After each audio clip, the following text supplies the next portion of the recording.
Well, hi there, Clocking the Gallop fans, and welcome to our preview of racing today. It's Thursday, the 26th of January. More importantly, we're just a day away from the start of our Clocking the Gallop direct line, and this will be in operation from Friday through to Monday. As a result, we've made a decision on Clocking the Gallop that we will not be providing the daily previews for Friday, Saturday, Sunday, and Monday on our channel, certainly not on YouTube, and also for that matter on Vimeo. We will be reserving our comments for the direct line. So that's just a notification that whilst we'll be bringing you our selection from MX on Friday morning, our selections for Friday, Saturday, Sunday, and Monday will be reserved for the direct line audience. And that will mean that if you do want access to it, you're advised to come on board within the next 40 hours or so, or less than that, because I'm bringing this to you at 10 o'clock on Thursday morning.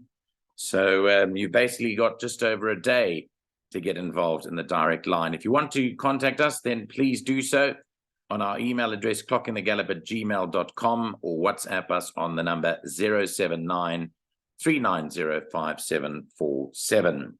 All you have to do to join the Clocking the Gallop direct line is to deposit 250 Rand using your surname and mobile number as your reference. And that is into our FNB current account. The number is 6290 5528321 with our branch code 250655. We're looking forward to having you on board. The direct line starts tomorrow for racing at Fairview. So unfortunately, Nino Podesta will not be here with a preview tonight. We will not have a preview on Saturday for the Met meeting. We do, however, have some comments from Robert Blumberg, which we'll include in our discussions when we do the direct line selections on Saturday. So thanks very much to Robert, the ringer, for those selections that he did send through yesterday. Turffontein racing on Sunday. Lyle Cooper will be obviously in full force there with both myself and Neil. And then the Gravel meeting with the Ghost Rider on Monday. So if you're joining us on Clocking the Gallop and you're not joining us for the direct line, then you can get MX's view on Fairview tomorrow morning, Friday, and we'll be back on Tuesday, the 31st of January, with our local South African racing.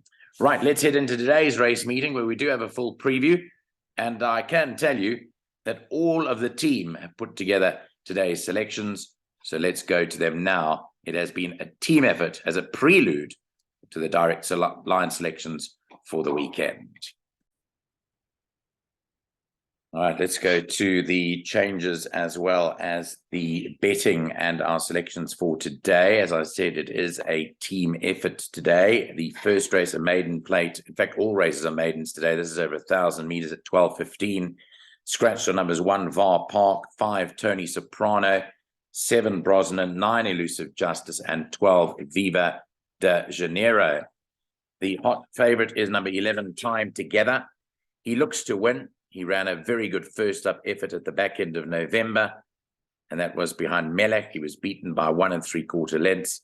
It's a very strong form, and we believe that it is a race in 2 between him and Nazare, number 10. By the way, Cabello Mazzignani rides the 10. Interesting jockey change because Cabello rode Time Together on its debut run behind Melech. So it does look like a race in 2. The betting would suggest that Fish Eagle is our horse for 3rd, but it does look the order 11, 10, and 2. I don't think we're expecting too many surprises there with 11 and 10 as the 2 horses to fight out the first race. Possibly the 11 just ahead of the 10. On to race 2. It's the start of the PA. It's a maiden plate fillies and mares over 1,160 meters. You can scratch number 1, Wow. And Raymond Danielson rides number 6, Glittering Boots. Samanga Kamala rides number 2, Written in the Sand. And there's been money for that into 28 to 10. Well, it all hinges on how good the first timers are. We don't really have too much in the way of information about 7, Honey and Green, or for that matter, number 8, Lushozi Shoop. So without too much information on the first timers, it looks like 3, Silk Garden will be the selection here. The 3-1 chance from the Bridget Stidolf yard. Apprentice Pilasandi and Corley had a couple of winners at the Vaal on Tuesday, and it does look like Silk Garden will be the horse to beat. However, watch the betting on those newcomers, and if any of them attract big support, then maybe row in with them. But I think 3 would be our selection from a common point of view here, ahead of any money for the first timers there.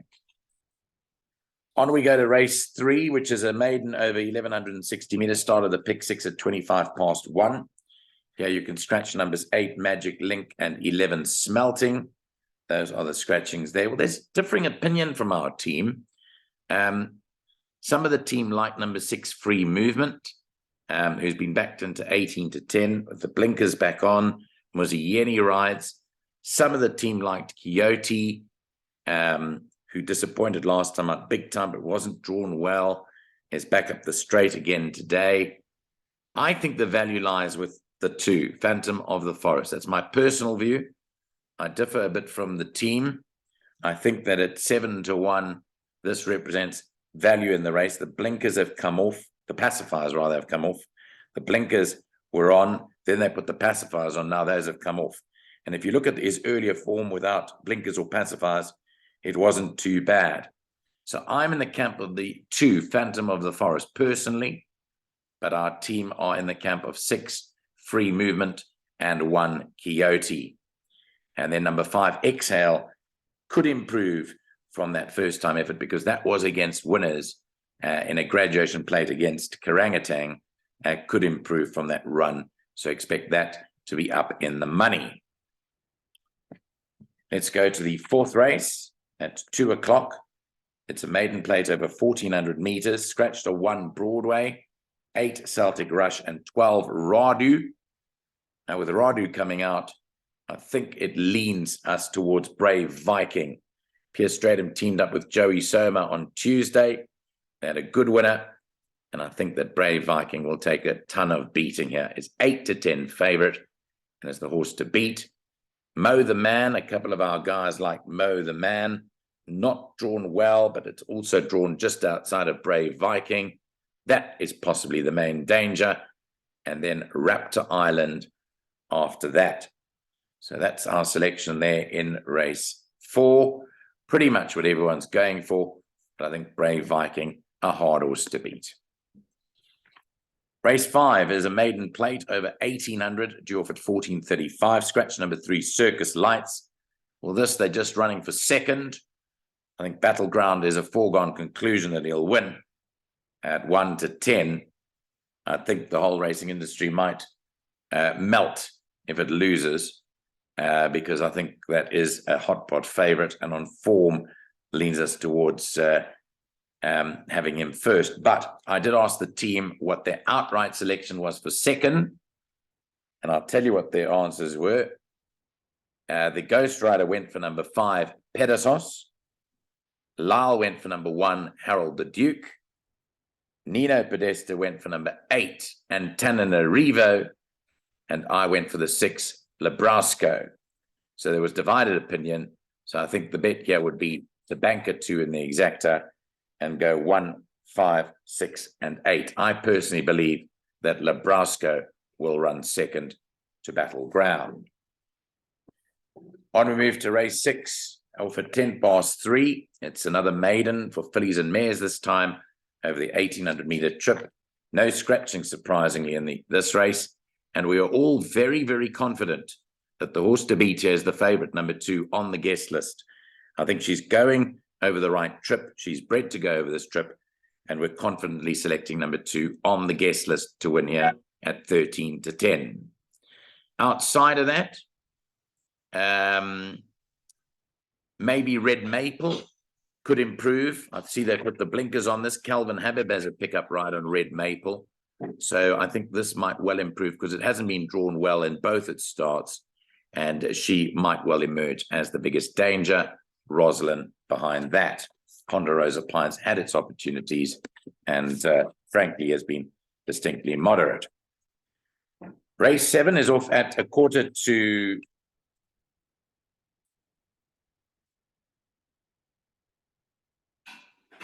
Apologies for that. Race 7 is off at 4:45, and this is a maiden over 2,400 meters. So note that they go 2-4 here. Scratched is number 3, Prime Example. Also scratched are 8, Streets Ahead, and 9, Turn the Beat Around. So it only leaves 1, 2, 3, 4, 5, 6 runners. Now this race we think is a field race. So we've gone the field in our Take a Bet jackpot, which we'll do later on, but we all came up with different horses here. So we are taking the route of going the field. From a personal note, I like number 4, More For Me. I think if you look at the pedigree, she's bred to go a trip. And I like Boren Buddha's Yolandi Foster's runner, More For Me, with Muzayeni stepping up to the plate.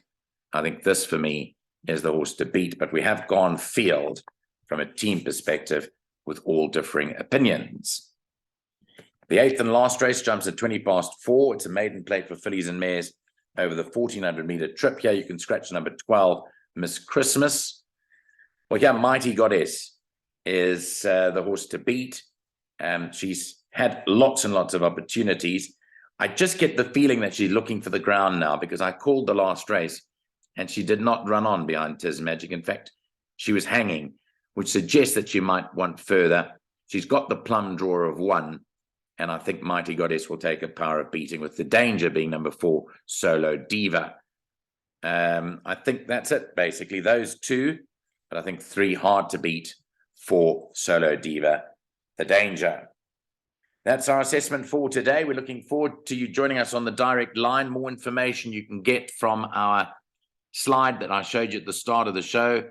Once again, a reminder, we're basically going AWOL on YouTube and Vimeo for Friday, Saturday, Sunday, and Monday's previews. We'll be back on Tuesday, but with regard to tomorrow, we'll get the show on the road with MX tomorrow morning. Join us for that, for our meeting at Fairview. Thanks for joining us here on Clocking the Gallop. Appreciate all your support. Remember that we are funded by you, the viewer. We don't have additional funding. We're not paid by anyone to tip for you. We've done this as a service for a while now, and we believe that our selections are some of the best in town. So we hope that you'll support us in our direct line venture. From all of us and the whole team at the headquarters of Clocking the Gallop in Johannesburg, enjoy your Thursday racing. Bye-bye.